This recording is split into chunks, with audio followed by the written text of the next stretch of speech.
మంట పెడతా కింద మంట వెళ్తా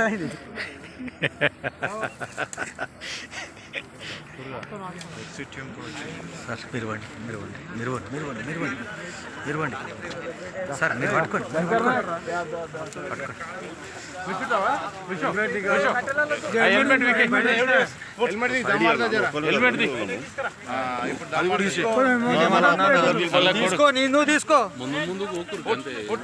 తీసుకో సైడ్ జరగానంటే చేయబెట్టి నూకడానికి నీకేమన్నా ఉన్నదా అంటున్నా.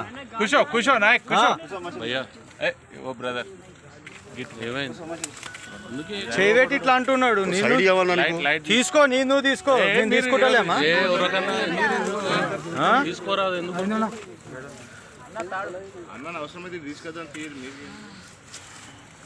హాస్పిటల్ పోదామా ఇంటికి పోతావా? శంకర్ నాయక్ సార్ ఒక అర్ధ ఎకరా భూమి సార్. ఇంతకు ముందు కూడా 1,80,00,000 పని చేసిన ఉప సర్పంచ్ ఉన్నప్పుడు. మళ్ళీ కూడా సర్పంచ్ ఎలక్షన్ వచ్చినప్పుడు మళ్ళీ నిలబడ్డారు, వేస్తామని అన్నారు. అయితే మొత్తం పైసలు 4,000 5,000 ఇచ్చినాక పబ్లిక్ ఏడమరుతారు సార్, మరలేరు. అయితే అప్పుడు అట్లా అయిపోయింది. వేరే వాళ్ళు ఇచ్చారు, టీఆర్ఎస్ పార్టీ వాళ్ళు ఇచ్చారు సార్. నువ్వు ఏ పార్టీ నుంచి చేసినావే? నేను కాంగ్రెస్ పార్టీ నుంచి చేసిన. ఇప్పుడు కూడా కాంగ్రెస్ పార్టీ నుంచి వచ్చిన, అప్పుడు కూడా కాంగ్రెస్ పార్టీ చేసిన.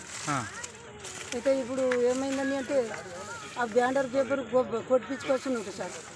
డోర్కి వేసిన, డోర్లకు వేసిన మొత్తం తీసుకుంటూ వచ్చారు సార్. అంతా పోరాగాలకు తొలగిచ్చారు. పోరాగాలు ఏమనంటే మేము పెద్దోళ్ళము రికార్డుకి వస్తాము, అయితే పోరాగాలకు తొలగిస్తే పోరాగాలు తీసేసిరేమో అన్నట్టు అయిపోయింది సార్. పోరాగాలు ఎందుకు తీసేసిరంటే పోరాగాలు తీసేసిరు అని అంటారు సార్.